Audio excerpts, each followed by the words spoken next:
another player sent off or sin-binned or something, you've got to take advantage of that power play, and that's what's going on at the moment. Gabriele Tarquini, last time out 2 weeks ago, Paul Ricard rather, had an absolute shocker of a weekend and has got 0 points to write home about, so he will be hoping to produce a little bit better. He was actually the fastest man in the testing session yesterday, the 30-minute test session, so indication that the Lada is still a quick car around here. Yeah, absolutely. They did very well last year, I think. Now, was Norby recording an onboard lap for us there? Those of you with good memories will remember that he was chatting away to us last year when he went off at the final corner. That's not the final corner. In fact, there's a gravel trap even I've not explored here. Yeah, it's a bit of a strange place to go off. I'm just trying to work out. Bringing a lot of gravel and debris back onto the track, not to please the other drivers. Yeah, especially this early in the off. Yeah, just going back to Lada, Martin, you know, last year I think it was the first time they got 2 cars into Q3. I think they qualified 4th and 5th on the grid, and it's going to be a weekend that they're going to be very confident coming into. But it's going to be very, very tight. I think with the weight, it will be very tight. I expect the Citroën to have a very good one-lap pace, but I think they may struggle come Sunday afternoon.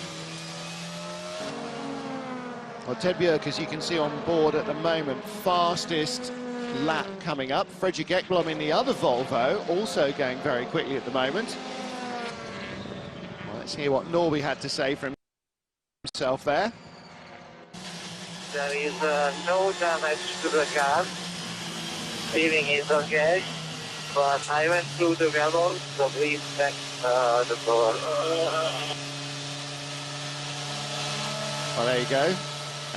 You know, these guys all know that with the advent of cameras and data, there is no hiding place. You can't just say, oh no, nothing went wrong there at all. Where's that 780 kind of? Yeah, and although those offs look very innocent, you pick up a lot of gravel. You can get gravel stuck in the ducts for the brakes, for the radiator, get grass blocking up the radiator. Those innocent offs that the drivers don't like to actually tell the team about sometimes, they're the ones that can catch you out with sky-high engine temperatures a lap and a half later, so it's always best to come in. Exactly, and the thing with all the aerodynamic flat floors is it's something that keeps all the gravel attached to the car, whereas with a normal road car it would all fall off because there's nothing underneath it to keep it there. With the flat floors in these car there is, and as you say, you know, stones getting everywhere, and you want to get it checked over. You don't want a loose stone in the engine bay getting into a drive belt or, as you say, into a brake rotor or anything else. Absolutely. Certainly not in a free practice session. No. In a race you just have to get on with it. When it's free practice, you don't. I always say, you know, you put up with an awful lot more in a race than you ever would in a qualifying or a testing session, because you haven't got the option to go into the pits and get anything done about it normally. No, absolutely, and like you said, with the aerodynamics underneath these cars, you know, the engineers have come up with all kinds of little gullies and ways for the air to go, but of course that means it's lots of nice hiding places for gravel, so yeah, you can do a lot more damage than you realise.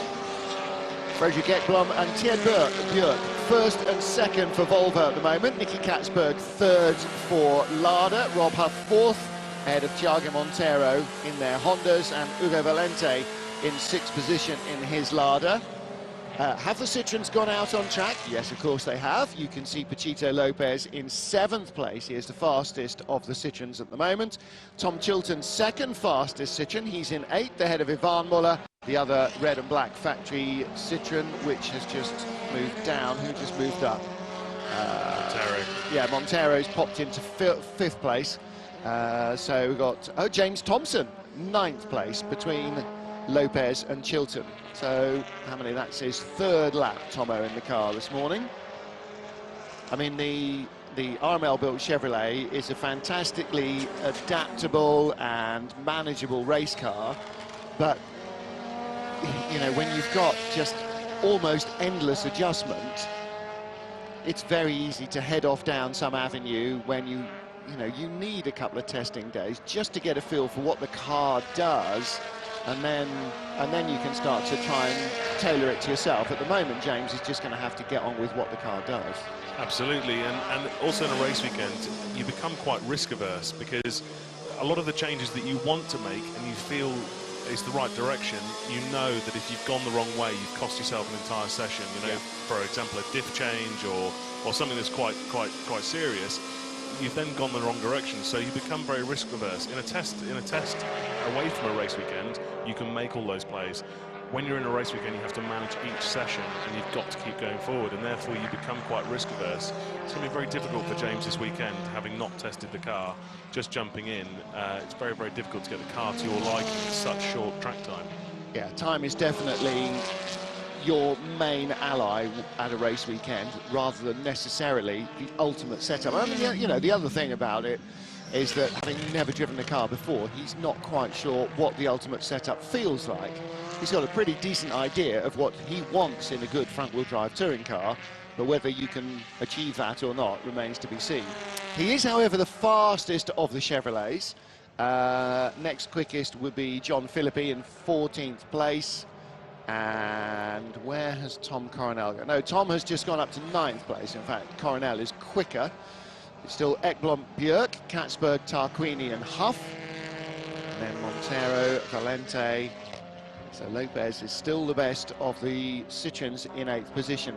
And one of the things about this track is it's got 2 or 3 quite quick sections, but there are an awful lot of turns, 17 or 18 corners in this track. I mean, there's a couple very quick corners, and the really, really, really long one at the end of the lap, which is getting on for 270 degrees and tightens and tightens and tightens at the end, just when your tyre is really giving up. You have to get it to turn more and more and more, and that's the one thing that the Citroen's tyres are going to hate most of all, right? Absolutely, that's going to be really challenging for them come Sunday afternoon. I think they'll get the 1 lap pace for qualifying, but it's going to be a real challenge for them on Sunday afternoon.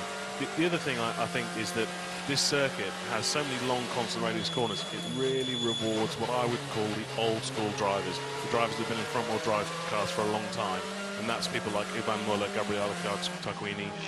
These guys, they've been driving front wheel drive cars forever, and that's where their experience is rewarded. Somewhere like Marrakesh, yeah, a single-seater driver can get in a touring car and get a good lap time. Yeah. Here, it takes a lot of technique, and it's quite niche. Yeah. So looking here at Ted Björk, very Rickard Rydell helmet for obvious reasons, the Swedish yellow and blue. I would just kind of always think of Rickard when you see a livery like that. Recently retired Rickard Rydell. So Ted Björk currently second. Freddie Ekblom, his teammate, in the pit lane at the moment, but with the fastest lap of the session so far. And you can see on the timing pile on the left where the positions are. The best laps at the moment, Ekblom 2:05.42. Björk, his best was 2:05.73. And third fastest, Katzberg, 2:06.1. So the fastest of the Volvos, faster of the Volvos, I'll sub myself on air, 7/10 quicker than the third quickest car. Yeah, absolutely. I think one of the other things here, Martin, is that the difference between your qualifying setup and your race day setup is quite different, and therefore in free practice we might see some of the teams taking a different approach as to which session they're prioritising. I would just kind of always think of Rickard when you see a livery like that. Recently retired Rickard Rydell. So Ted Björk currently second. Freddie Ekblom, his teammate, in the pit lane at the moment, but with the fastest lap of the session so far. And you can see on the timing pile on the left where the positions are. The best laps at the moment, Ekblom 2:05.42. Björk, his best was 2:05.73. And third fastest, Katzberg, 2:06.1. So the fastest of the Volvos, faster of the Volvos, I'll sub myself on air, 7/10 quicker than the third quickest car. Yeah, absolutely. I think one of the other things here, Martin, is that the difference between your qualifying setup and your race day setup is quite different, and therefore in free practice we might see some of the teams taking a different approach as to which session they're prioritising qualifying and which session they're prioritising the race. So we've got the Volvos in the 2-minute 5 group, first and second, then from Nicky Katzberg in third, down to Tom Coronel in 9th. They're all in the 2-minute 6 margin, from 2:06.1 Katzberg to 2:06.8 for Coronel. Ivan Muller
You know, if these guys make a mistake, they get punished, and the experienced guys make less mistakes, and therefore they're more rewarded.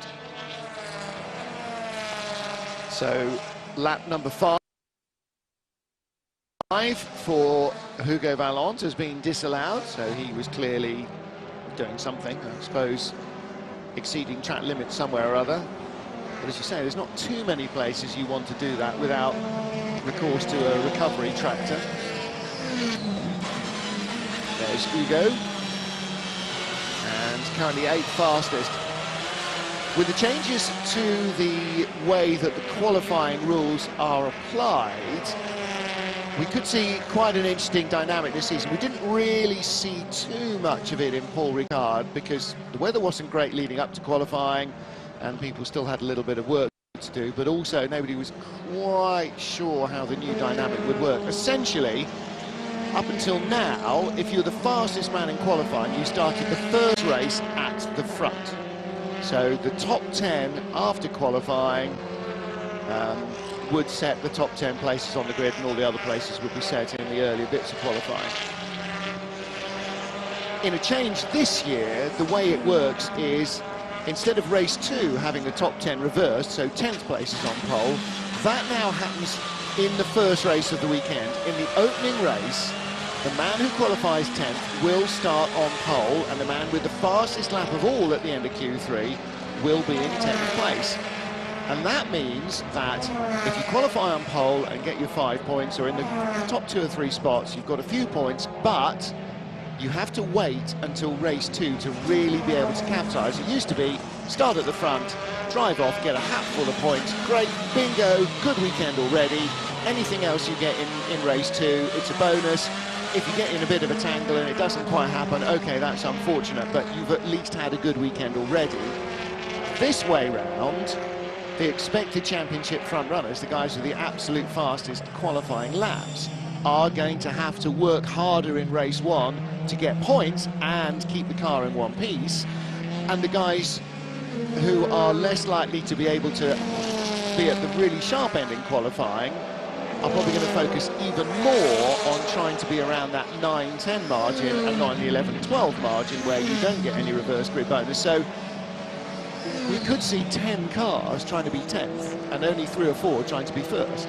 Yeah, I don't think we'll quite see that, but you're absolutely right that some of the teams will know that they're not going to be in with a shout for pole, and therefore their best opportunity is to qualify the lower order of the top 10.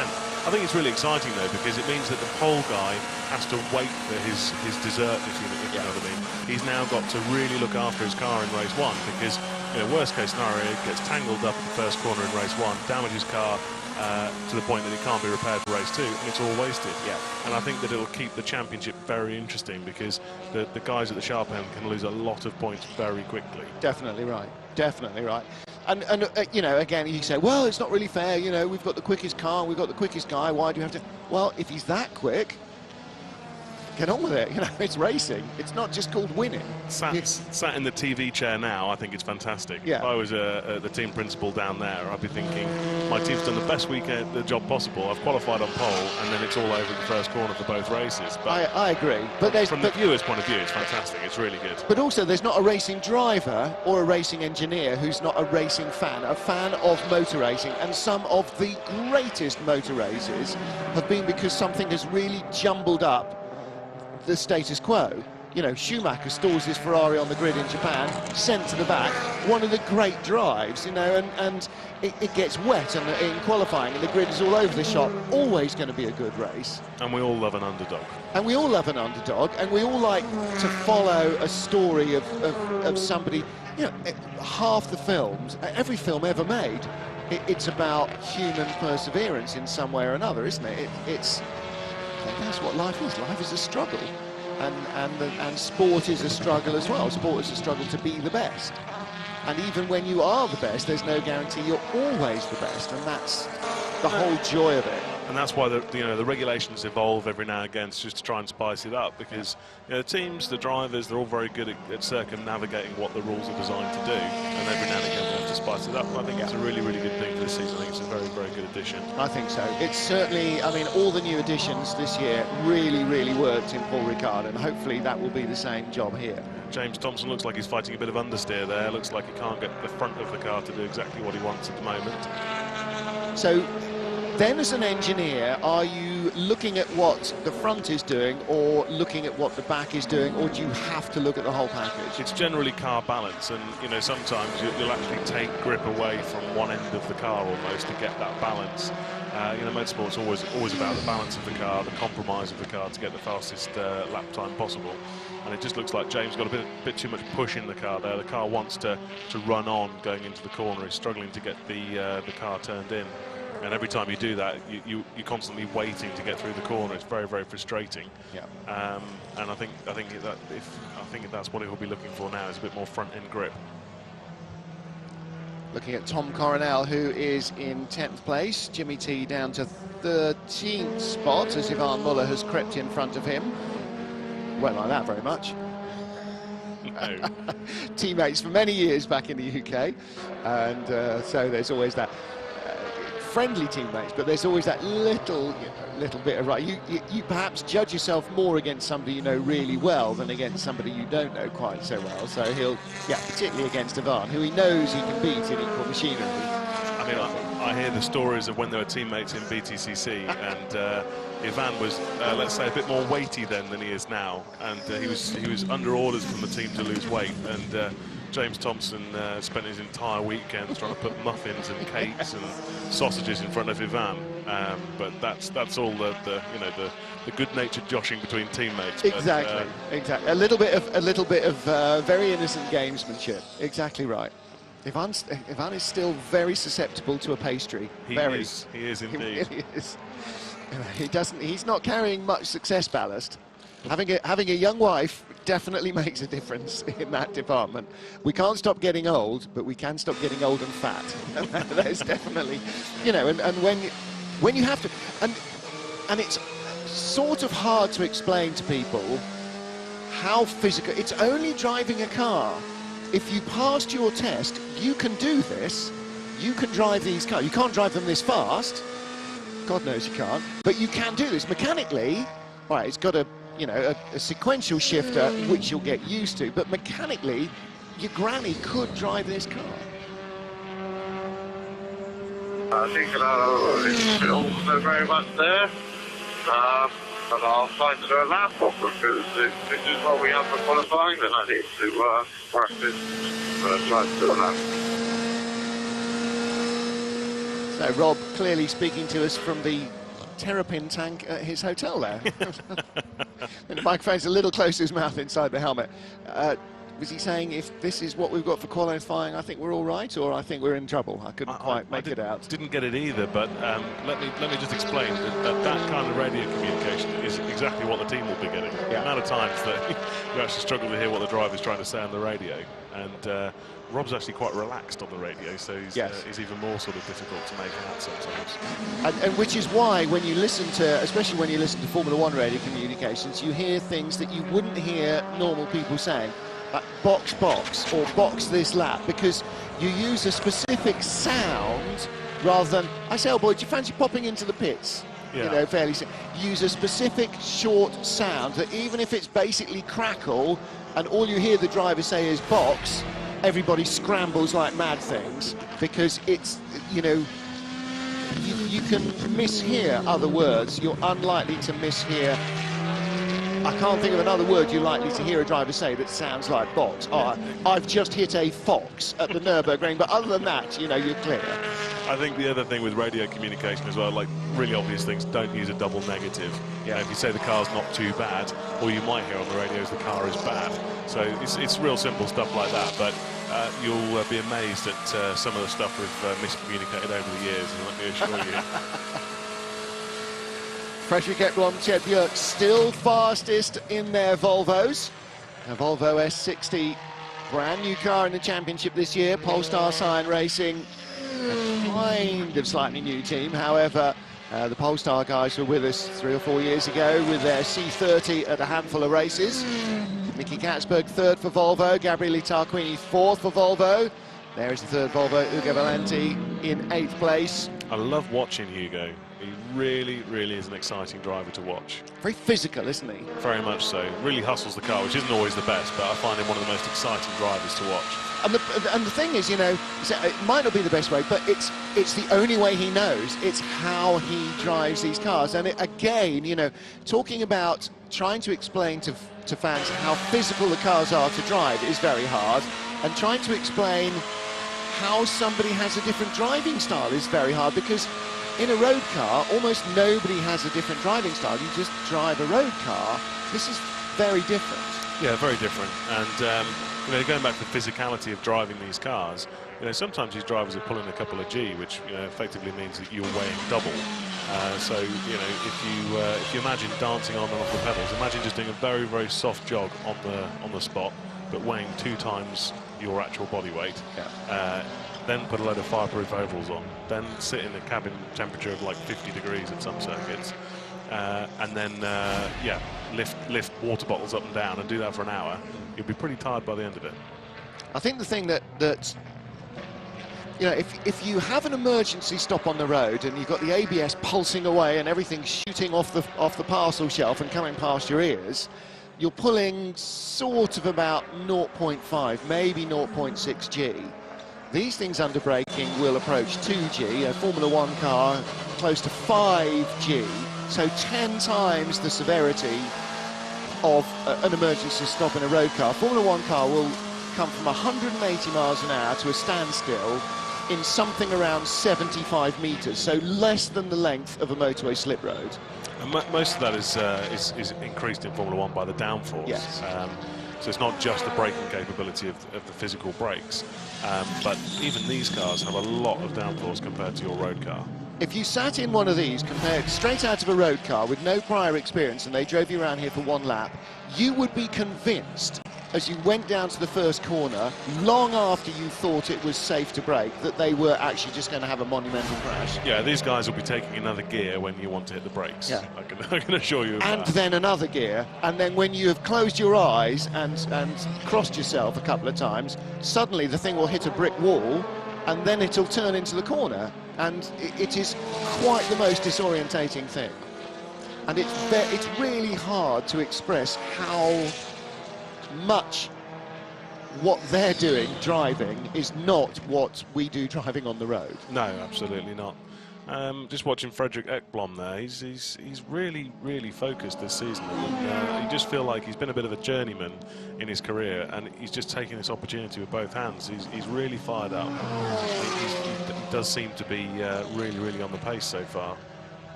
Well, Frederick and Ted Bjerg, I mean, a good team pairing. I'm not sure how it's going to be if they end up, you know, having to race each other wheel to wheel constantly. They managed to do so quite successfully last year in the Swedish Championship and ended up contesting the title in the final race weekend. But yeah, you know, they were all quite wide-eyed and just excited in Paul Ricard in a very positive way, because, you know, for all of them, World Championship, factory backing, Swedish drivers, Swedish teams, Swedish manufacturer. You know, it's a massive thing. And now, obviously, they've got a little bit of a handle on where they are compared to everybody. The biggest bonus from Paul Ricard was they discovered what they hoped was that they weren't a million miles away. And so, great. So that's that, you know, a massive relief. Okay, thank God. You know, everything we thought, actually, we weren't that far off. So now we've got to... Now the hard work begins. Now the little honeymoon is over, and so now... You have to say they've done a very good job. Yes. I think the most exciting thing about the Volvo program is because they have done a good job and the initial car is very, very good, they've got adequate scope to develop that. And without boring everybody to death about the technical regulations, you're only allowed to change certain parts of the car once in the homologation regs. So these guys are much, much more free to develop the car than, say, Honda, for example. And therefore, I think, you know, Volvo could really spring a surprise towards the end of this season. A little wide out of turn 2.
and the Citroens don't shed any or shed 20 kilos. If they're 40 kilos closer, Hungary's not exactly fast and fluid either. That's a fairly tight and twisty track, and again, carrying that extra weight around,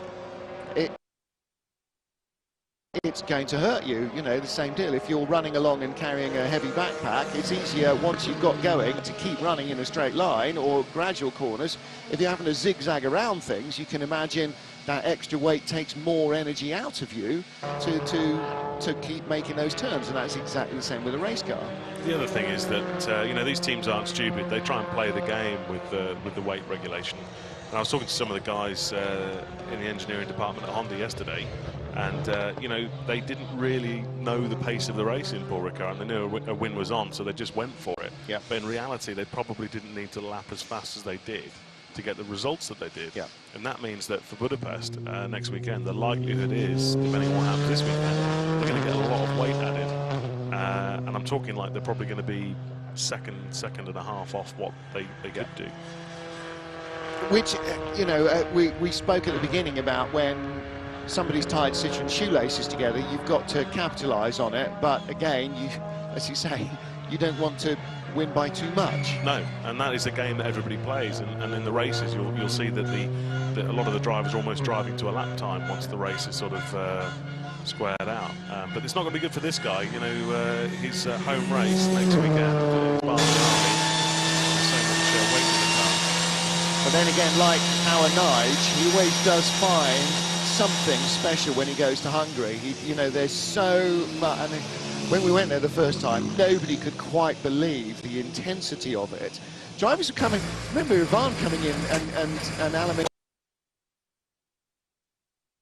Nige, he always does find something special when he goes to Hungary. You know, there's so much. I mean, when we went there the first time, nobody could quite believe the intensity of it.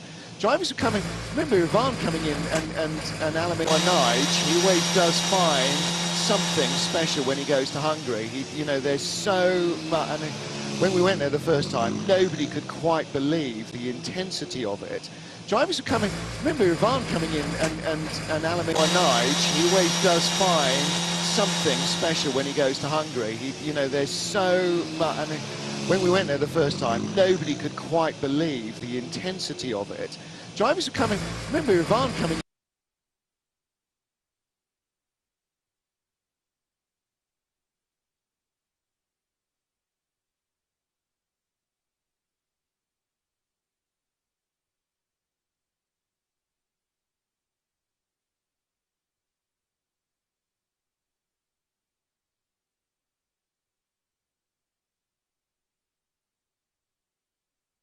I believe for the first time ever, is just how fast the Citroens can go.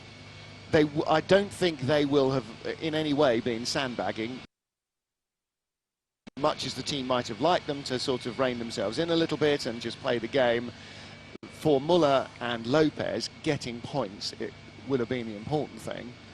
And that's the first time they've had to race cars that were faster than them. Yeah, and I think the other, I mean, it's hard to read these practice times for what they are, but no question Citroen will have a challenging weekend. But I think one of the other big differences is car manufacturer to car manufacturer. They make different choices on how much boost pressure they have for qualifying. That make a very big difference. Well, let's hear from our fastest man, Fredrik Ekblom. A fantastic start then for Polestar Steyr Racing. Fred, what's it like out there and what have you learnt? Well, we learned a lot. We haven't been here before, so obviously yesterday was our first day. So we took advantage of it and improved the car, and I improved my driving also. So at the moment it looks good, but everybody has different agendas, so we don't really know yet. Of course, you know, but looking ahead to this weekend, did you assume it was going to be pretty positive? Yeah, I always do. So, well, yeah, I think the track suits our car. It's a fast track, and the car is very nice to drive. It's very stable. It's very quick on the straights. So, yeah, I hope that it would suit us, and it, apparently does. So far, so good. So far, so good indeed. The Volvo's first and second in the first of our 2 free practice sessions, the second of which comes up at 11:20 here, Central European time, so that's 09:20 Greenwich Mean Time. Wherever you are, you can make the conversion to your own time zone. So Volvo, Lada, all 3 factory Hondas, then the next of the Ladas, then the best of the Citroens, couple of Chevys, Tom Coronel and John Philippi getting in a good lap, ahead of Ivan Muller's Citroen, James Thompson, and then Tom Chilton, Ferenc Fischer. Ferenc Fischer on timing screens changed, not quite sure. Handful of laps quicker than Mehdi Banani's Citroen and Gregoire de Moustier's Citroen.